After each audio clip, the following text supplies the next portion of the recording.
فکر و فن کی روشنی سے ہر اندھیرا چھٹ گیا، آپ نے جو دی صدا غفلت کا بادل ہٹ گیا۔ السلام علیکم ورحمۃ اللہ وبرکاتہ۔ گرامی قدر سامعین، آج ہم نے جس موضوع پر گفتگو کرنی ہے وہ اردو کے معروف ناول نگار مرزا اطہر بیگ کا تعارف ہے۔ اللہ تعالیٰ نے ہر انسان کو بے پناہ صلاحیتوں سے نوازا ہے۔ انہی صلاحیتوں کو بروئے کار لاتے ہوئے کچھ شخصیات ادب و ثقافت میں اپنی الگ پہچان بناتے ہیں۔ ایسی ہی ایک عظیم شخصیت مرزا محمد اطہر بیگ ہیں، جو اپنی تخلیقی سوچ، فلسفیانہ انداز اور منفرد طرز ناول نگاری کی وجہ سے اردو ادب میں نمایاں مقام رکھتے ہیں۔ مرزا اطہر بیگ لاہور سے 35 کلومیٹر کے فاصلے پر واقع شرق پور نامی قصبے میں مارچ 1950 میں پیدا ہوئے۔ ان کے والد کا نام مرزا طاہر بیگ تھا۔ ان کے والدین کا تعلق شعبہ تدریس سے تھا اور وہ دونوں اسکول میں پڑھاتے تھے۔ ان کے والد مرزا طاہر بیگ تصوف اور مذہب کے مضمون پر گہری گرفت رکھتے تھے۔ مرزا طاہر بیگ خود صاحب کتاب بھی تھے۔ والدین کا تعلق شعبہ تدریس سے تھا۔ اس سے صاف طور پر یہ بات واضح ہو جاتی ہے کہ ان کے گھر میں علمی و ادبی ماحول تھا، اور اسی ماحول ہی کا اثر تھا کہ مرزا اطہر بیگ کی کتابوں کی وادی سے بچپن ہی میں آشنائی ہو گئی۔ ابتدائی تعلیم شرق پور سے حاصل کی اور میٹرک کا امتحان پاس کرنے کے بعد مرزا اطہر بیگ لاہور چلے آئے اور انٹرمیڈیٹ کے لیے گورنمنٹ کالج لاہور میں داخل ہوئے۔ انٹرمیڈیٹ کے بعد آپ نے BSc کی سند حاصل کی۔ BSc کے بعد آپ آرٹس کے مضامین کی طرف جھکے اور پنجاب یونیورسٹی فلسفہ میں داخلہ لیا۔ وہاں فلسفہ میں ماسٹر کرنے کے بعد آپ 1979 میں گورنمنٹ کالج لاہور موجودہ یونیورسٹی سے منسلک ہو گئے۔ 1999 سے 2010 تک گورنمنٹ کالج یونیورسٹی لاہور میں شعبہ فلسفہ کے سربراہ بھی رہے۔ اپنے گھر کے علمی و ادبی ماحول کے متعلق ایک انٹرویو میں انہوں نے یوں بیان دیا: میری والدہ بھی ایک اسکول میں پڑھاتی تھی، بس ہمارا گھر کتابوں سے بھرا ہوا تھا۔ گھر میں ہر طرح کے ادبی رسالے بکھرے رہتے تھے۔ گرمیوں کی چھٹیوں میں کتابوں کے اس ڈھیر میں گھس جاتا تھا۔ اب اس ساری صورتحال کو اس امر سے جوڑیے کہ میرے والد ایک صوفی مزاج آدمی تھے۔ یہ مزاج بنیادی طور پر بڑی دعائیں دینے والا اور انسانی معاملات کو احساس جرم کے بغیر دیکھنے والا ہے۔ مرزا اطہر بیگ سائنس کے طالب علم تھے، اور اس سے یہ بھی واضح ہے کہ انہوں نے گریجویشن سائنس یعنی BSc میں کی، مگر اس کے باوجود آرٹس کی جانب چلے گئے اور فلسفہ میں ماسٹر کیا۔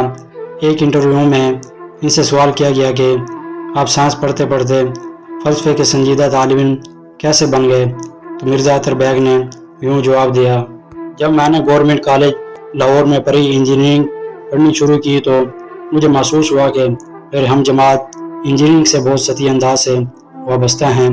انہیں اس حیرت سے کوئی واسطہ نہیں تھا جو ہمیں اشیاء کی ماہیت پر غور کرنے پر ابھارتا ہے۔ وہ مختلف مضامین اس لیے پڑھ رہے تھے تاکہ اچھے گریڈز حاصل کر سکیں، اور اساتذہ بھی طلبہ کے اندر کسی قسم کی حساس حیرانی کو جگانے کی کوشش نہیں کر رہے تھے۔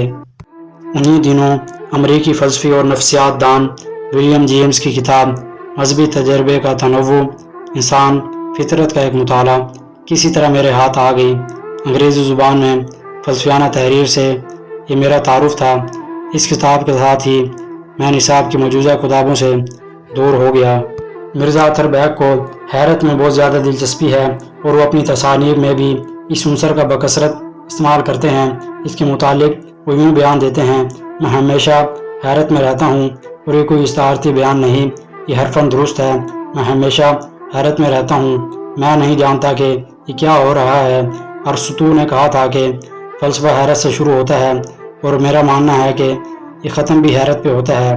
کہنے کا یہ مطلب ہے کہ مجھے کسی جگہ قرار نہیں، میں خود کو کسی ایک جگہ روک نہیں سکتا، میں یقینیت کے کسی خیال سے خود کو مطمئن نہیں کر سکتا، میں ایسا کروں بھی کیوں، یقینیت مجھے مائل نہیں کر پاتی، حیرت کے بغیر کچھ نہیں۔ کہنے کا مطلب یہ ہے کہ آپ علم، ادب، فلسفے کے سفر میں آگے بڑھ نہیں سکتے۔ حیرت ہر لمحے میں ہے۔ اگر کوئی فنکار یا کوئی سائنسدان حیران ہونے کی صلاحیت نہیں رکھتا تو تخلیقی نہیں ہو سکتا۔ وہ چیزوں کو جوڑ سکتا ہے، انہیں سمجھ سکتا ہے، لیکن یہ حیرت ہی ہے جو آپ کو نامعلوم میں گھسنے دیتی ہے، اور وہاں آپ پھر سے حیرت میں ہوتے ہیں۔ مرزا اطہر بیگ کے ہاں ناول کے روایتی طریقوں سے انحراف ملتا ہے اور وہ روایتی کلیوں کو توڑتے ہوئے نئے نئے تجربات کرتے ہیں اور تحریر کو نئے ڈھنگ اور کلیوں سے متعارف بھی کرواتے ہیں، مگر اہمیت کی حامل بات یہ ہے کہ وہ جان بوجھ کر معاشرے میں قائم کلیوں کو توڑنے کی کوشش نہیں کرتے، بلکہ یہ کام تحریر کی نوعیت خود سر انجام دیتی ہے اور اپنے لیے ایک نئی ڈھنگ کو متعارف کرواتی ہے۔ اپنے طرز ناول نگاری سے متعلق مرزا اطہر بیگ یوں بیان دیتے ہیں: میں یہ عزم لے کر نہیں لکھتا کہ مجھے کلیے توڑنے ہیں، جو بھی موضوع میرے سامنے آتا ہے وہ خود اپنی ساخت اور حیت کا انتخاب کرتا ہے۔ مرزا اطہر بیگ ناول میں مشاہدہ اور علم سے زیادہ تجربات کو اہمیت دیتے ہیں اور ان کے نزدیک ایسا کوئی ناول ادبی ناول نہیں بن سکتا جس میں تجربات کا لمس موجود نہ ہو۔ اگر ناول میں تجربات نہیں تو یہ پاپولر ناول تو ہو سکتا ہے مگر ادبی ناول نہیں ہوگا۔ ادبی ناول میں کسی نہ کسی سطح پر تجربہ ضروری ہوتا ہے۔ یہ حیرت انگیز صنف ادب ہے، یہاں امکانات لامحدود ہیں۔ اس میں کمال ہے کہ تغیر کو گرفت میں لانے کے لیے خود تغیر سے گزرتا ہے۔ مرزا اطہر بیگ انسان کی داخلی کشمکش، جذبات اور انسانی زندگی پر اثرات کو سب سے زیادہ اہمیت دیتے ہیں۔ ان کے ہاں خوف، حیرت اور پوشیدہ چیزوں کو ظاہر کرنے کی جستجو بنیادی ہتھیار کا کام دیتے ہیں۔ وہ ادب کے لکھاریوں سے خائف بھی نظر آتے ہیں کہ لکھاری خارجی عوامل کو بیان کرتے ہیں مگر داخل کو کوئی اہمیت نہیں دیتے۔ ادب میں چند ناول داخلی معاملات کو بھرپور اہمیت دیتے ہیں۔ مثلاً امراؤ جان ادا میں مرزا ہادی رسوا نے فلسفہ لاشعور، جو کہ نفسیاتی نوعیت کا مسئلہ ہے، اور فلسفہ تربیت کو ملا کر ایک ایسا جہاں تخلیق کیا ہے جو اندرونی جنگ کی لفظی تصویر پیش کرتا ہے، اور دوسری طرف قرۃ العین حیدر تاریخ اور تہذیب سے دوہری منظر نگاری اندرونی اور بیرونی آگ کا دریا کے روپ میں پیش کرتی ہے، مگر اس کے باوجود ہمارے ہاں اندرونی معاملات کو زیادہ اہم خیال نہیں کیا جاتا۔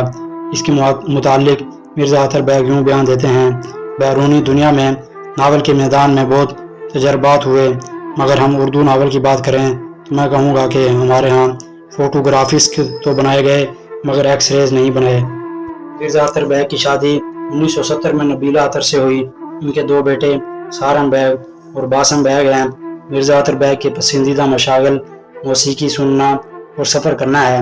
ان کے پسندیدہ ادیب عبداللہ حسین، خالدہ حسین، محمد خالد اختر اور جیمز جوائس ہیں۔ مرزا اطہر بیگ نے بہت سے ناول اور ڈرامے تخلیق کیے ہیں جن میں غلام باغ، صفر سے ایک تک، حسن کی صورتحال، دلدل، دوسرا آسمان، گہرے پانی، حصار، روگ، خواب تماشا، نشیب، یہ آزاد لوگ، پاتال، کیٹ وال، لفظ آئینہ ہے وغیرہ شامل ہیں۔ مرزا اطہر بیگ اردو ادب کے ان چند ناموں میں شامل ہیں جنہوں نے اپنی محنت اور تخلیقی سوچ سے ناول نگاری کو نئی جہت بخشی۔ ان کے تخلیقات آج بھی قاری کو حیرت اور فکر کی نئی دنیا میں لے جاتے ہیں۔ مرزا اطہر بیگ کے نزدیک ناول نام ہی تنہائی میں سفر کرنے کا ہے، اور جب ناول مکمل ہو جاتا ہے تو وہ آباد دنیا کا حصہ بنتے ہوئے لکھاری کو پھر تنہا کر دیتا ہے، اور لکھاری کا وہ جہاں بھی ختم ہو جاتا ہے جو ناول کی تخلیق سے قبل لکھاری کی تخلیقی دنیا میں آباد تھا۔